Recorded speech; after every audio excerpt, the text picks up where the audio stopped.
Database administration के अंदर last week में आपको याद होगा हम लोगों ने कुछ फाइल्स के कॉन्सेप्ट देखे थे और फिजिकल जो हमारा स्ट्रक्चर होता है मेमोरी के पॉइंट ऑफ व्यू से हमने उसको कवर किया था ओरेकल के अंदर। अभी हमारे पास ओरेकल का एक मेमोरी स्ट्रक्चर होता है। बेसिकली जब ओरेकल का इंस्टेंस क्रिएट होता है तो उसको मेमोरी में एक स्पेस एलोकेट की जाती है।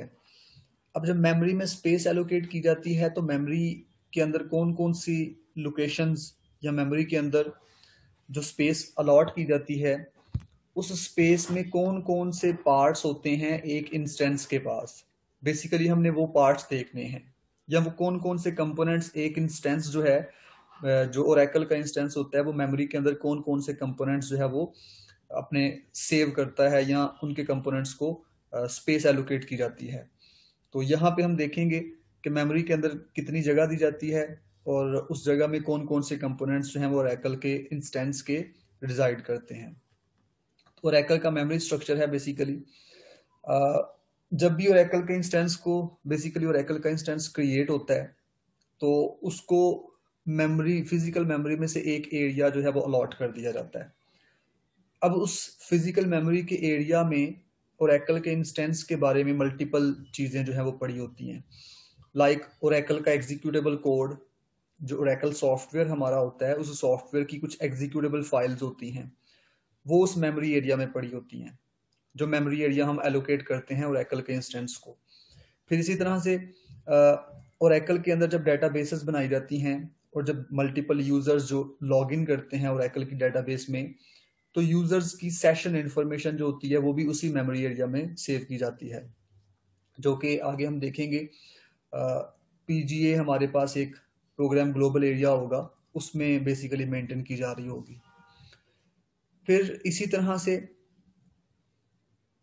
हर यूजर जो कि ओरेकल के साथ लॉगिन होता है या ओरेकल के साथ नेटवर्क कनेक्शन के थ्रू जो है वो कनेक्टेड होता है हर यूजर के कुछ प्रोसेसेस होते हैं। ठीक है, हर यूजर ने कोई ना कोई प्रोसेस ओपन किया होता है डेटाबेस के रिलेटेड। तो इंडिविजुअल प्रोसेसेस जो कि डेटाबेसेस के रिलेटेड होते हैं वो भी उसी फिजिकल मेमोरी एरिया में स्टोर किए जाते हैं, रैम में स्टोर किए जाते हैं जिसका एक हिस्सा जो है वो ओरेकल के इंस्टेंस को दिया जाता है। फिर इसी तरह से कुछ प्रोसेसेस के दरमियान इंफॉर्मेशन शेयर की जाती है। लाइक मल्टीपल प्रोसेसेस जब एक ही रिसोर्स को एक्सेस करते हैं तो उनके ऊपर लॉक्स की इंफॉर्मेशन होती है जो कि आपने ऑपरेटिंग सिस्टम में लॉक पड़े हुए हैं। प्रोसेसेस लॉक लगा सकते हैं एक रिसोर्स के ऊपर ताकि कोई दूसरा रिसोर्स उसको एक्सेस ना कर सके। तो लॉक्स की इंफॉर्मेशन भी उसी मेमोरी एरिया में रिजाइड करेगी जहां पे आपका ओरेकल का इंस्टेंस पड़ा होता है। इसके अलावा कुछ कैशेज की इंफॉर्मेशन होती है। लाइक आप देख सकते हैं इसमें डाटा डिक्शनरी कैशे होगा जिसमें डाटा डिक्शनरी मेंटेन की जाएगी। फिर इसमें एक लाइब्रेरी कैशे होगा जिसमें आपकी सीक्वल स्टेटमेंट्स की जो इंफॉर्मेशन होगी या जो सीक्वल स्टेटमेंट्स होंगी वो रखी जाएंगी इसके अंदर। ठीक है, फिर इसी तरह से इसमें बफर कैशे भी होगा जिसमें आपका जो जी मारिया कुछ कहना है आपने?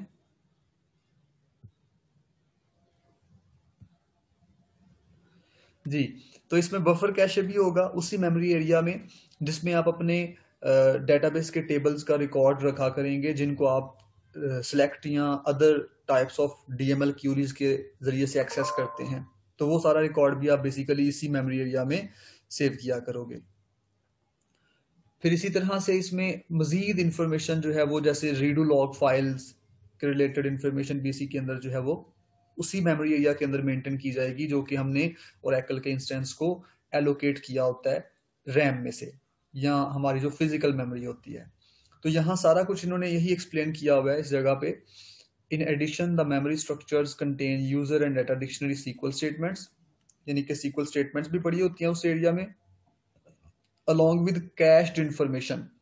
जो इन्फॉर्मेशन आपने कैशे की होती है वो भी पड़ी होती है दैट इज और जो इन्फॉर्मेशन आपने कैशे की होती है ना बेसिकली उसको फिर बाद में हम हार्ड डिस्क में जो है वो स्टोर कर देते हैं।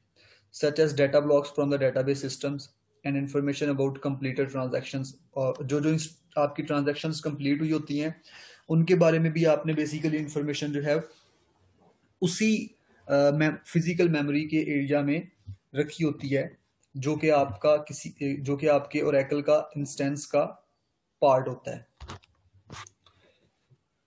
फिर नेक्स्ट हमारे पास पार्ट आ जाता है data area allocated for Oracle instance is called SGA।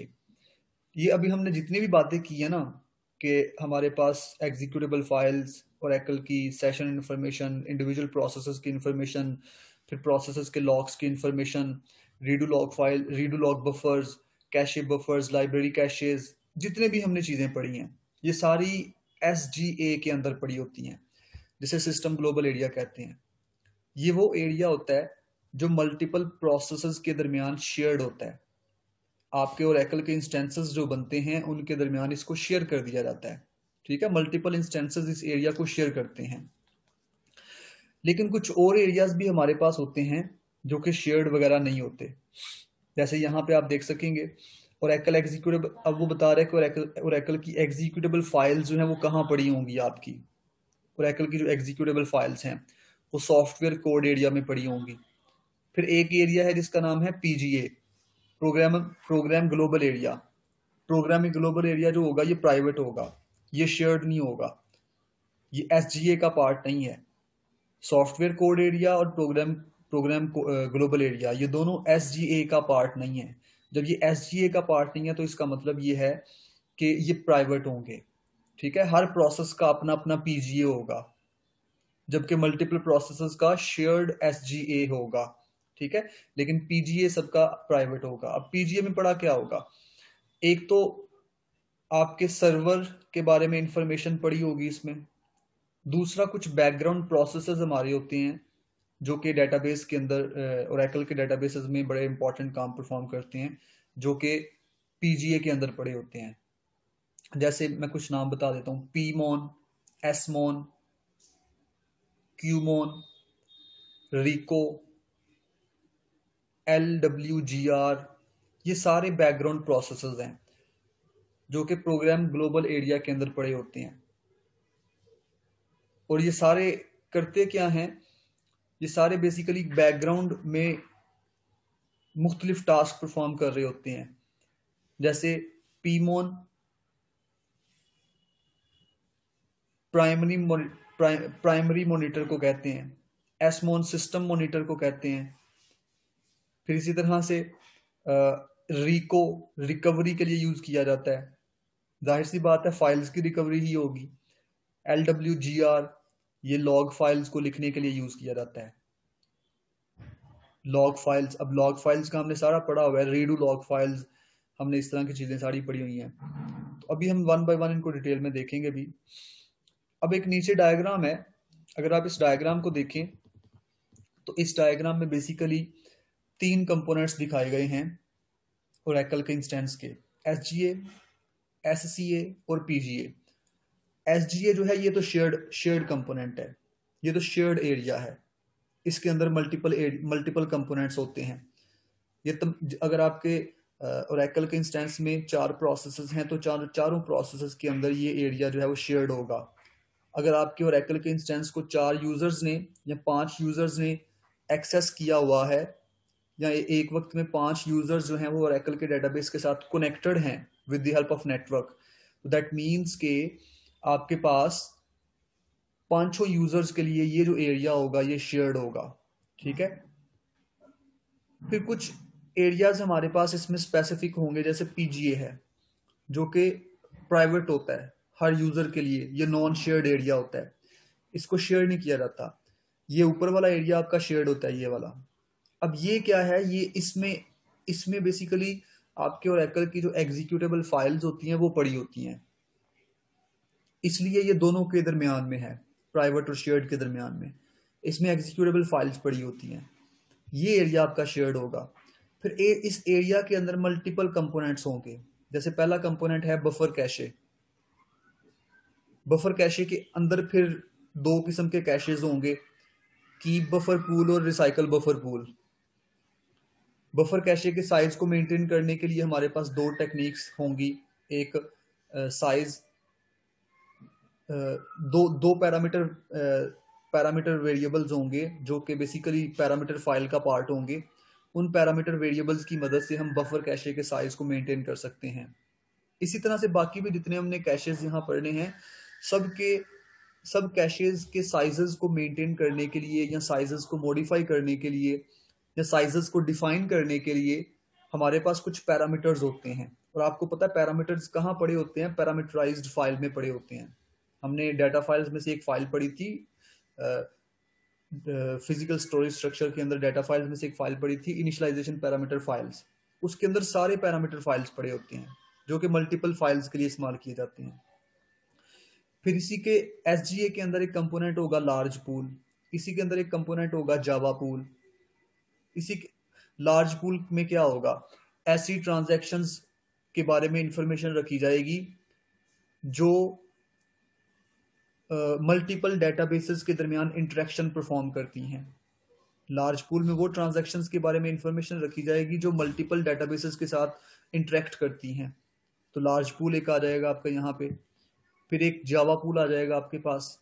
Java pool में जावा के रिलेटेड जो कोड्स और जावा के रिलेटेड जो आपकी लाइब्रेरीज होंगी वो पड़ी होंगी। स्ट्रीम पूल, ओरेकल, जी म्यूट करें बेटा अपने आप को। फिर स्ट्रीम पूल आ जाएगा आपका इसमें। ओरेकल में अगर आपने स्ट्रीम्स के साथ काम करना होगा, स्ट्रीम्स आप समझते हैं कि सॉकेट्स भी हो सकती हैं, आपकी कंसोल भी हो सकती है जिसमें इनपुट और आउटपुट का काम किया जाता है, वो स्ट्रीम्स होती हैं। तो स्ट्रीम्स के साथ काम करने के लिए जो इन्फॉर्मेशन होगी वो स्ट्रीम पूल के अंदर पड़ी होगी। फिर एक रीडू लॉग बफर कैशे होगा। डेटाबेस के टेबल में जितनी भी एंट्रीज या अपडेशंस की जाती हैं उनके बारे में इंफॉर्मेशन रीडू लॉग बफर में रखी जाती है। फिर रीडू लॉग बफर से रीडू लॉग फाइल्स में लेके जाया जाता है। फिर एक और कंपोनेंट होगा जिसे हम शेयर्ड पूल कहते हैं। शेयर्ड पूल में दो चीजें आएंगी, एक लाइब्रेरी कैशे होगा और एक आपका डाटा डिक्शनरी कैशे होगा। लाइब्रेरी कैशे में आप क्या रखेंगे? सीक्वल स्टेटमेंट्स के बारे में इंफॉर्मेशन रखेंगे, या यूं कह लें सीक्वल स्टेटमेंट्स को रखेंगे लाइब्रेरी कैशे में।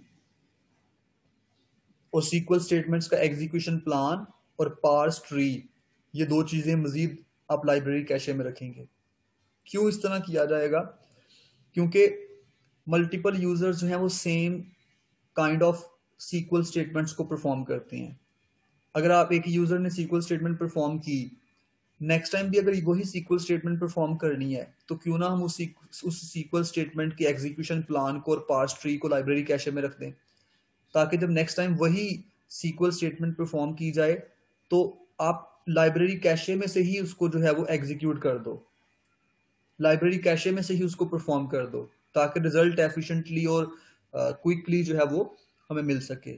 बजाय इसके कि आप सारा प्रोसेस दोबारा से करो, तो आप वहीं से इसको जो है वो एग्जीक्यूट कर दोगे। एग्जीक्यूशन प्लान में बेसिकली ऐसे ऑपरेशंस होते हैं जो आपके सीक्वल स्टेटमेंट को एफिशिएंटली और क्विकली जो है वो एग्जीक्यूट करते हैं। तो ये ओवरऑल मैंने आपको यहाँ पे चीज़ें बताई हैं जो इस सारे एरिया के बारे में कवर करती हैं। वन बाय वन इनको देख लेते हैं कि इनके अंदर क्या क्या चीज़ें हैं। सबसे पहले एसजीए को डिफाइन किया गया कि एसजीए क्या है।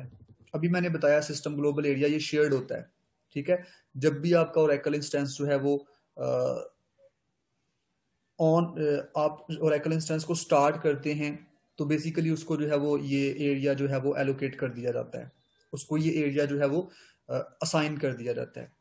तो इसके अंदर होता क्या, बेसिकली आपकी जो फिजिकल मेमोरी होती है उसके डिफरेंट ब्लॉक्स को इकट्ठा किया जाता है, ग्रुप किया जाता है, ठीक है, और उनको ग्रुप करके फिर शेयर कर दिया जाता है ओरेकल के इंस्टेंसेस के लिए।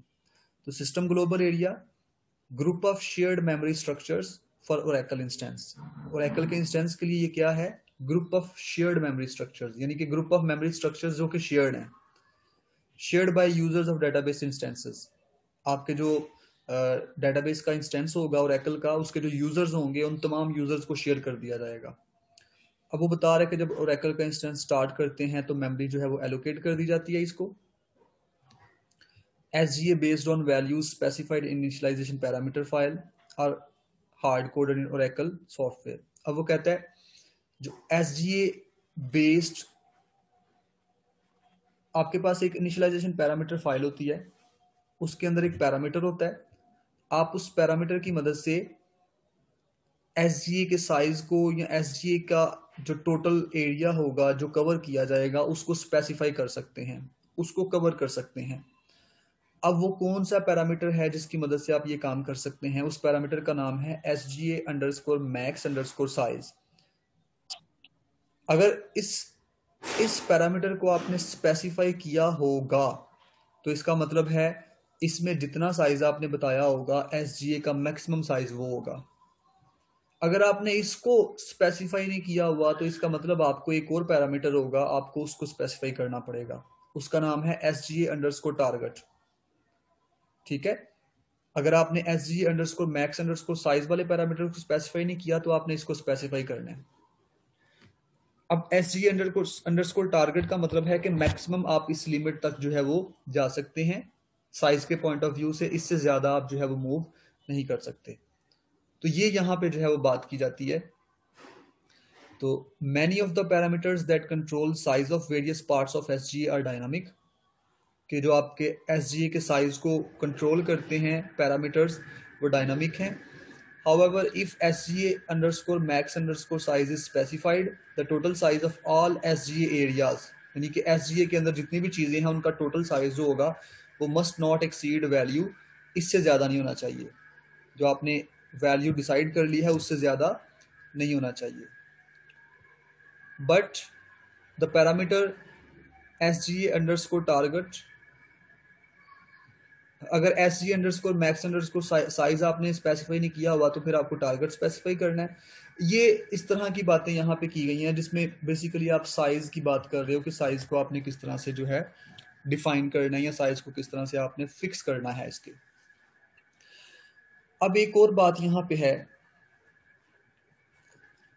कि जो हमारे पास सिस्टम ग्लोबल एरिया होगा जो कि शेयर्ड एरिया है तमाम इंस्टेंसेस के लिए या तमाम यूजर्स के लिए ऑफ द डेटाबेस इंस्टेंस या तमाम प्रोसेसेस के लिए जो कि एक डेटाबेस के इंस्टेंस में एग्जिस्ट करते हैं या फॉल करते हैं।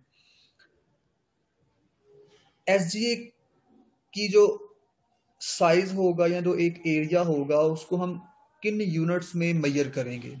जैसे होता है ना केजीज में मेजर करना, इस तरह की चीजें। SGA के साइज को हम जिस यूनिट में मेजर करेंगे उसको कहते हैं ग्रैनुल। इस तरह के क्वेश्चंस आपसे शॉर्ट में पूछे जा सकते हैं, ग्रैनुल कहते हैं। अब ग्रैनुल क्या होगा, कितने MB का होगा? या तो ये आपका 4 MB का हो सकता है या 16 MB का हो सकता है। अगर SGA का टोटल साइज जो है वो 128 MB से कम या 128 MB के इक्वल हुआ तो फिर एक ग्रैनुल जो है वो 4 MB का होगा। अगर SGA का साइज 128 MB से ज्यादा हो गया तो फिर आपका ग्रैनुल का साइज जो है वो 16 MB का होगा। यूं कह लें कि SGA के अंदर 16 MB के मल्टीपल पार्ट्स होंगे, मल्टीपल कंपोनेंट्स होंगे, मल्टीपल सेगमेंट्स होंगे, मल्टीपल पेजेस होंगे, जो भी आप इसको नाम देना चाहें। तो ये यहाँ पे आपके पास सारा जो है वो SGA के रिलेटेड, सिस्टम ग्लोबल एरिया के रिलेटेड डिस्कशन है। नेक्स्ट डिस्कशन है बफर कैशेस के रिलेटेड।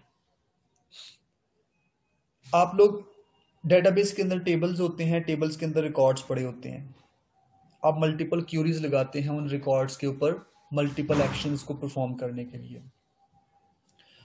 जैसे अक्सर हम सेलेक्ट की क्यूरी लगाते हैं और सेलेक्ट की क्यूरी से क्या होता है, सारा रिकॉर्ड जो है वो निकल के हमारे पास आ जाता है। अब अगर बार बार आप सेलेक्ट की क्यूरी टेबल के ऊपर लगाओ और सेम पीस ऑफ रिकॉर्ड्स को बार बार फेच करो टेबल में से तो माइट पॉसिबल थोड़ा सा टाइम आपका वेस्ट हो, क्योंकि आपको टेबल तक जाना पड़ता है। अगर वही रिकॉर्ड में जो बार बार एक्सेस हो रहा है, अगर मैं वो निकाल के किसी एक जगह पे रख दूं ताकि नेक्स्ट टाइम जब मैं उस रिकॉर्ड को फेच करूं तो मैं टेबल के पास ना जाऊं बल्कि मैं उस स्पेसिफिक लोकेशन के पास चला जाऊं जहां मैंने रिकॉर्ड को रखा हुआ है, तो काम मेरे लिए आसान हो जाता है। अब हमने एक कैशे का कॉन्सेप्ट पढ़ा हुआ है नॉर्मली, जिसका मकसद क्या होता है, फ्रीक्वेंटली जो यूज की जाती हैं चीजें उनको कैशे में रखा जाता है। यहां भी बफर कैशे वही काम करेगा। टेबल्स में से जो आप लोगों ने मल्टीपल क्यूरीज को परफॉर्म करना होता है ना, सीक्वल की अदर टाइप्स ऑफ क्यूरीज को, तो जो आपने ब्लॉक्स एक्सेस करने होते हैं डिस्क के, उन ब्लॉक्स को आप कहाँ पे रख देते हो? बफर कैशे में रख देते हो। अब बफर कैशे में रखने का फायदा क्या होगा? डेफिनेटली नेक्स्ट टाइम जब आपको जरूरत पड़ेगी तो आप बफर कैशे में से ही उनको यूज कर सकेंगे। ये आपको बेनिफिट यहाँ होगा।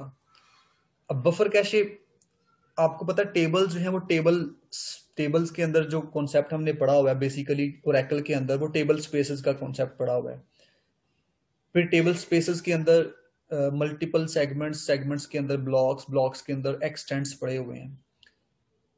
बफर कैशे की डिस्कशन में वो कहता है कि टेबल स्पेसेस के अंदर ब्लॉक्स होंगे, मतलब मल्टीपल ब्लॉक्स होंगे। लाइक अगर 5 ब्लॉक्स हैं आपके पास एक टेबल स्पेस में, तो एक ब्लॉक का साइज डिफॉल्ट होगा जो बाय डिफॉल्ट डिसाइड किया जाएगा। बाकी जो 4 आपके साइजेस होंगे ब्लॉक्स के, वो डिफर करेंगे और वो डिफरेंट होंगे। ठीक है, तो ये यहाँ पे भी डिस्कशन कर रहा है कि आपके पास जो है वो बफर के अंदर जो है वो क्या चीजें रखी जाएंगी। साइज किस तरह से मेंटेन किया जाएगा? 2 पैरामीटर्स हैं जो कि इनिशियलाइजेशन पैरामीटर फाइल्स में पड़े होते हैं। उन पैरामीटर्स की मदद से आप बफर कैशे के साइज को डिफाइन कर सकते हैं या स्पेसिफाई कर सकते हैं। वो पैरामीटर्स क्या हैं? db underscore cache underscore size और db underscore nk underscore cache underscore size.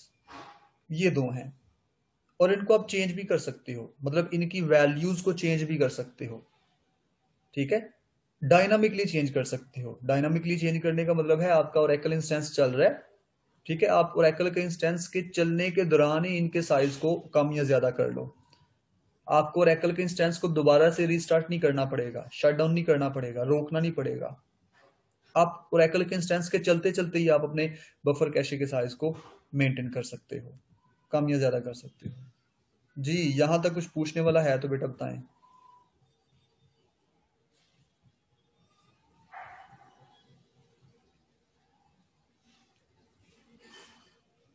जी, आप लोगों को आवाज आ रही है?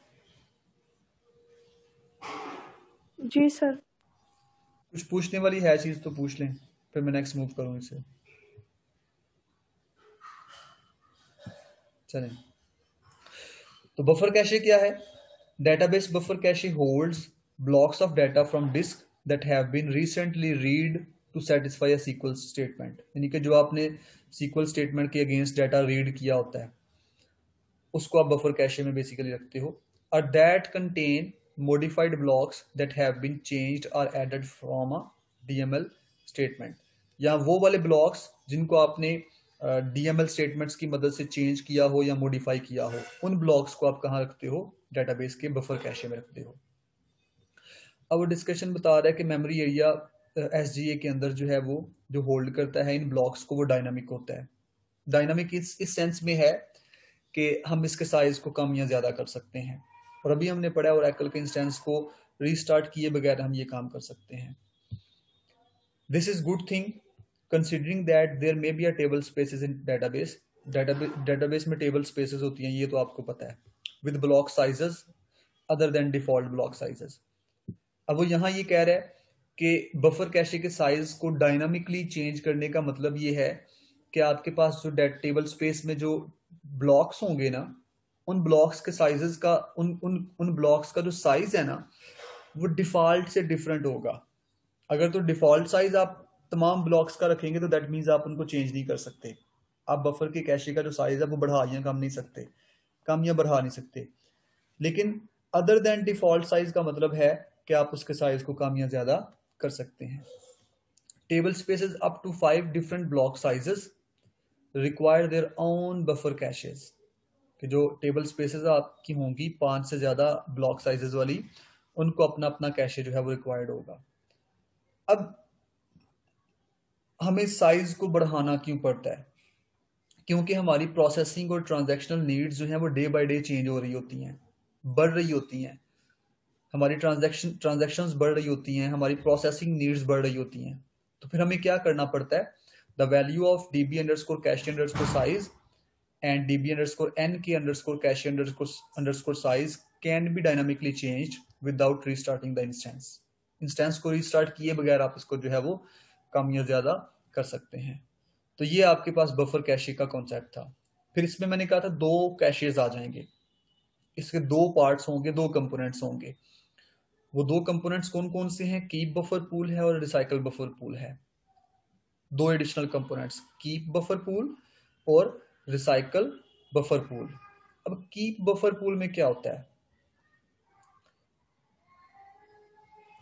आपके डेटाबेस के वो टेबल्स, ठीक है, जिनको आप बार बार फ्रीक्वेंटली एक्सेस कर रहे होते हैं, डेटाबेस के वो टेबल जिनको आप फ्रीक्वेंटली एक्सेस कर रहे होते हैं, डेटाबेस के टेबल्स का वो रिकॉर्ड जिनको आप फ्रीक्वेंटली एक्सेस कर रहे होते हो, आप क्या करते हो? बजाय इसके कि उन रिकॉर्ड्स को टेबल्स में से ही बार बार एक्सेस करो, आपके लिए फायदेमंद ये है कि आप उन रिकॉर्ड्स को निकाल के कहां पे रख लो? कीप बफर पूल में रख लो।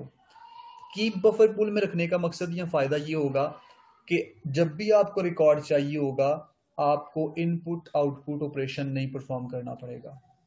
और यही हमारा अल्टीमेट गोल है कि हम इनपुट और आउटपुट ऑपरेशंस को लिमिटाइज कर दें, कम से कम कर दें। जितना कम से कम रखेंगे उतना हमारे लिए बेनिफिशियल होगा। तो ये यहाँ पे डिफाइंड है, when table is created you can specify the pool where tables data blocks will reside by using buffer underscore pool keep और buffer underscore pool underscore recycle clause। यहाँ वो बता रहा है it would be advantageous to place this table into keep buffer pool. क्या आपके लिए बेहतर ये है कि आप क्या करो? टेबल्स को बफर पूल के अंदर रखवा दो। क्यों? To minimize the IO needed to retrieve the blocks in table, ताकि इनपुट आउटपुट आपको जो है वो कम से कम करने पड़े। फिर नेक्स्ट आपके पास आ जाता है शेयर्ड पूल, जिसमें हमने बात की दो किस्म के पूल्स होंगे, लाइब्रेरी कैशे होगा और डाटा डिक्शनरी कैशे होगा। शेयर्ड पूल के साइज को भी आप लोग जो है वो मेंटेन कर सकते हैं। कैसे कर सकते हैं? ये वो पैरामीटर है जिसकी मदद से आप इसको साइज को मेंटेन कर सकते हैं। Shared underscore pool underscore size कहाँ पड़ा होता है? ये पैरामीटर इनिशियलाइजेशन पैरामीटर फाइल्स में पड़ा होता है, ठीक है। इस पैरामीटर की मदद से आप जो है इसको रीसाइज या कम, साइज को कम या ज्यादा जो है वो अपनी मर्जी से कर सकते हैं, जिस तरह से भी आप करना चाहें। फिर पहला कंपोनेंट शेयर्ड पूल का लाइब्रेरी कैशे, ये क्या रखता है अपने पास? मैंने पहले कहा था सीक्वल के बारे में इंफॉर्मेशन, सीक्वल स्टेटमेंट्स के बारे में। Library cache holds information about SQL and PL SQL statements that are run against the database, यानी कि जो आप डेटाबेस के अगेंस्ट रन करते हैं। In the library cache, because it is shared by all users, many different databases users can potentially share the same SQL statements। क्योंकि library cache share हो सकती है तमाम यूजर्स के दरमियान, तो इसलिए सीक्वल स्टेटमेंट्स को भी तो मल्टीपल यूजर शेयर कर सकते हैं ना। एक यूजर ने सीक्वल स्टेटमेंट को कॉल किया, हमने उस सीक्वल स्टेटमेंट को लाइब्रेरी कैशे में रख दिया। नेक्स्ट टाइम अगर कोई और यूजर उसी सीक्वल स्टेटमेंट को कॉल करता है तो हम क्या करेंगे? लाइब्रेरी कैशे से ही उसको एंटरटेन कर देंगे, लाइब्रेरी कैशे से ही उसकी रिक्वेस्ट को फुलफिल कर देंगे, बजाय इसके कि हम इनपुट आउटपुट परफॉर्म करें। तो ये बेसिकली हमारा पर्पस है लाइब्रेरी कैशे का। क्योंकि लाइब्रेरी कैशे में दो चीजें बड़ी होती हैं, एग्जीक्यूशन प्लान और पार्स ट्री सीक्वल स्टेटमेंट के बारे में, जो कि जल्दी से प्रोसेसिंग करने में हेल्प करता है। वो बता रहे हैं यहाँ पे, second time an identical SQL statement is run by the same user or different user, execution plan and parse tree are already computed. अगर सेकंड टाइम उसी क्यूरी सीक्वल स्टेटमेंट को कॉल किया जाएगा, चाहे वही यूजर करे या कोई और यूजर करे, तो चूंकि उसका एग्जीक्यूशन प्लान और पार्स ट्री ऑलरेडी पड़ी हुई है, तो इसलिए काम जो है वो जल्दी से परफॉर्म हो जाएगा। नेक्स्ट है डाटा डिक्शनरी कैशे।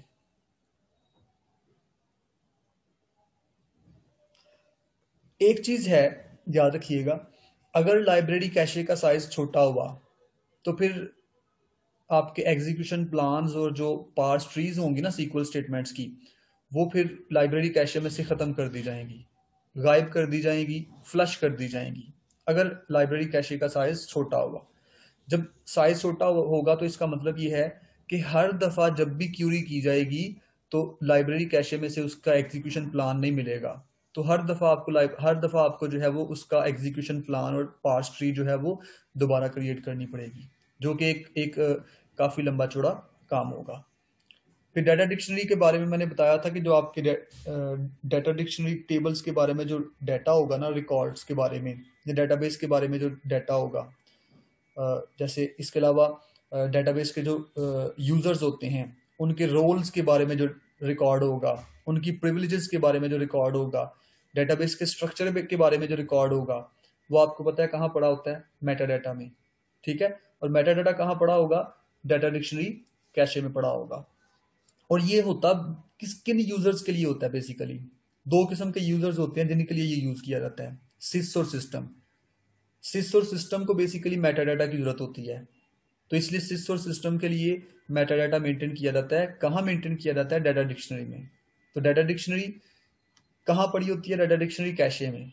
अब वो बता रहा है data dictionary cache holds a subset of columns from a data dictionary tables after first being read into the buffer cache. ठीक है, पहले बफर कैशे में रीड होती हैं। Data blocks from the tables in data dictionary are used continually to assist in processing user curies.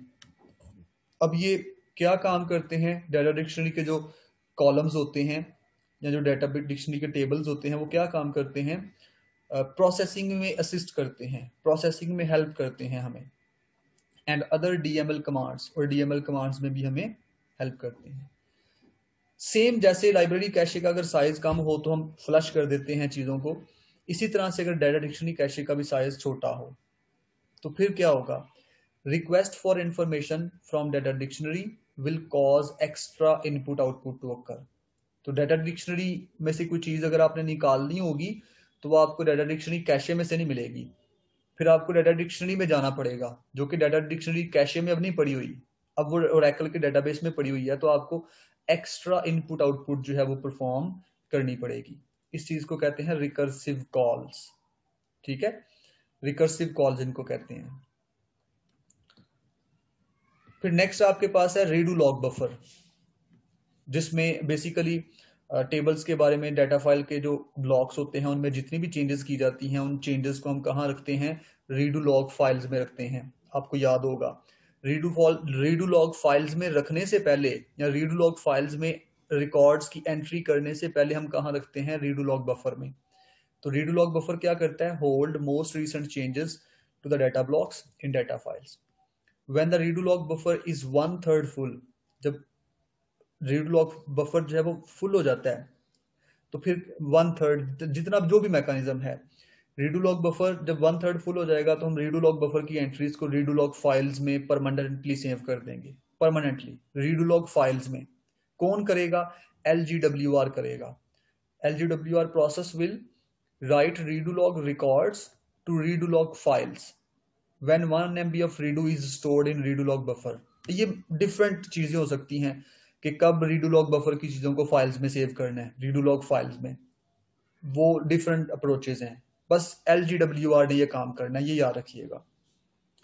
एक problem है, वो problem ये है कि अगर आपका जो ओरिजिनल डाटा है जो कि आपके पास बफर कैशे में पड़ा होता है, जिसको आपने बाद में डाटा फाइल्स में रखना होता है, अभी आपने डाटा जो कि बफर कैशे में पड़ा हुआ था उसको भी डाटा फाइल्स में आपने रेप्लिकेट नहीं किया और आपका इंस्टेंस जो है वो क्रैश हो गया। जब इंस्टेंस क्रैश हो जाएगा तो फिर आपकी डेटाबेस की रिकवरी बड़ी मुश्किल हो जाएगी। आपकी डेटाबेस की रिकवरी बहुत ज्यादा मुश्किल हो जाएगी। ठीक है, क्यों मुश्किल हो जाएगी? क्योंकि आपका जो बफर कैशे के रिलेटेड जो रीडू इंफॉर्मेशन थी ना, आपकी जो बफर कैशे के रिलेटेड रीडू इंफॉर्मेशन थी, वो इंफॉर्मेशन आपकी अभी रीडू लॉग बफर्स में पड़ी हुई है। ठीक है, अभी आपकी वो आपकी जो इंफॉर्मेशन थी ना बफर कैशे के रिलेटेड, कि आपने कौन कौन सी टेबल के कौन कौन से रिकॉर्ड्स को जो है वो अपडेट या मेंटेन या इंसर्ट किया है, उसके मुतालिक जो रीडू इंफॉर्मेशन थी वो आपने रीडू लॉग बफर से उठा के रीडू लॉग फाइल्स में रखवा दी है। वो आपने रीडू लॉग फाइल्स में रखवा दी इंफॉर्मेशन, लेकिन जो बफर कैशे का जो रिकॉर्ड था वो आप अभी डाटा फाइल्स में नहीं रख पाए थे। वो डाटा फाइल्स में रखने से पहले ही आपका इंस्टेंस क्रैश हो जाता है, तो फिर आपकी डाटाबेस की रिकवरी मुश्किल हो जाएगी। क्योंकि अब रीडू लॉग बफर में तो जो अपडेशंस आपने की थी वो रीडू लॉग बफर से उठा के आपने रीडू लॉग फाइल्स में रख दी हुई हैं। अब आप कैसे रीडू लॉग फाइल्स में से वो चीजें निकालोगे? अब रीडू लॉग फाइल्स में से वो चीजें निकालना मुश्किल हो जाएगा। तो ये एक प्रॉब्लम है। दूसरा रीडू लॉग बफर के बारे में वो कहता है users committed transactions is not considered complete until the redo log entries have been successfully written into the redo log files।